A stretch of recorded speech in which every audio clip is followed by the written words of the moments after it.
अब बात करेंगे सिरोही की। गणपति विसर्जन के दौरान एक युवक डूब गया। बनास नदी में 5 युवक बह गए थे। 4 युवकों को तो देखिए बचा लिया गया, लेकिन एक युवक अभी भी लापता है। देर रात तक जारी रहा रेस्क्यू अभियान। 15 घंटे बाद भी उस युवक का सुराग नहीं मिला है।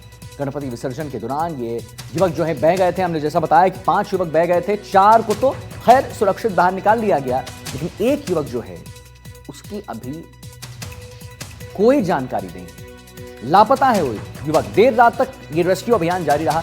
15 घंटे तक ये रेस्क्यू अभियान चला है, अभी भी चल रहा है। जरा ये भी बता दूं, लेकिन उस बच्चे का, उस छात्र का, उस युवक का कोई सुराग नहीं मिला है। गणपति विसर्जन के दौरान ये युवक जो है वो बह गए थे।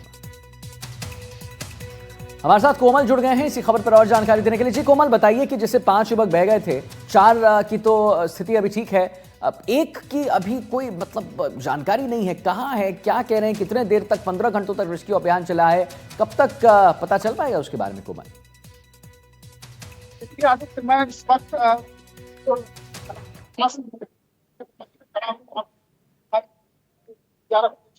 लोग यहाँ पे और 15 घंटे हो गए हैं और वो युवक जिसमें लापता हो गया था, जिसको ढूंढने का प्रयास किया जा रहा है।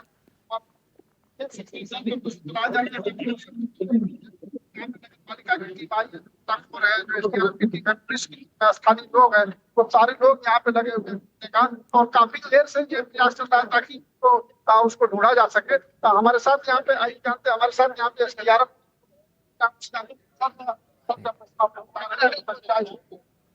चला रहे सब कुछ ढूंढ रहे हैं, उन्हें कोशिश कर रहे हैं, कोशिश जारी है। 7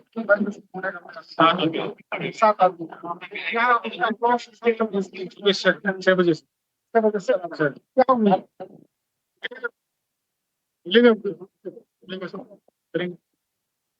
हमारे साथ यहाँ के तहसीलदार डूंगर मल्टिया आपको सफलता नहीं मिल गया,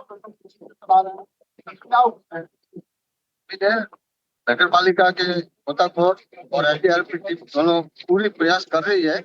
संभावना है जल्दी से जल्दी जो भी स्थिति होगी सामने आ जाएगी। ठीक है कोमल जी, मैं तुरंत आता हूं आपके पास। जोधपुर में भी देर रात से बारिश का जो दौर है वो जारी है, सिलसिला जारी। लगातार हो रही बारिश के बाद पूरे शहर और ग्रामीण इलाकों से जलभराव की जो तस्वीरें हैं वो सामने आ रही हैं। लगातार बारिश और जलभराव के चलते लोगों की परेशानी उतनी बढ़ जा रही है। मौसम विभाग के अनुसार अभी बारिश का सिलसिला जारी ही रहेगा। जरा हम ये भी बता दें आपको, जिससे लोगों की मुश्किलें और बढ़ जाएंगी। तो बारिश के बाद कई इलाके जलमग्न हो चुके हैं। बारिश से सड़कों पर सैलाब का कब्जा हो चुका है, जलभराव की स्थिति बनी हुई है। जरा आप देखिए तस्वीरों को, कैसे जोधपुर में ये टापू लगने लगा है। ये वही शहर है जहां पर आवाजाही बहुत ज्यादा रहती थी, वही सड़क है जहां आवाजाही रहती थी, लेकिन अब नहीं। अब जरा आपको जालौर की भी स्थिति बता दें। बारिश से नदियां उफान पर हैं। 2 दिनों की लगातार बारिश के बाद बुरा हाल बन चुका है।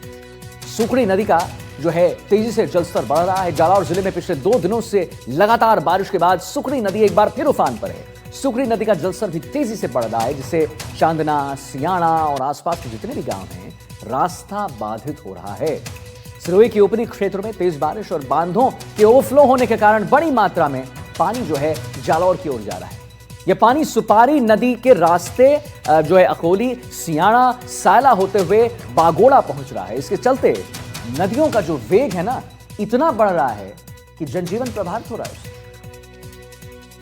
आप तस्वीरों में देख सकते हैं लगातार लोग अगर निकल भी रहे हैं तो एक भय है, एक डर है कि कहीं फिसल ना जाए, क्योंकि इतनी तस्वीर हम एनडीटीवी राजस्थान पर भी आपको दिखाते ही रहते हैं। ऐसी ऐसी भयावह तस्वीर कि भाई अगर बहे, अब जैसे ये मोटरसाइकिल जा रहा है तो पता नहीं कि गिर जाए।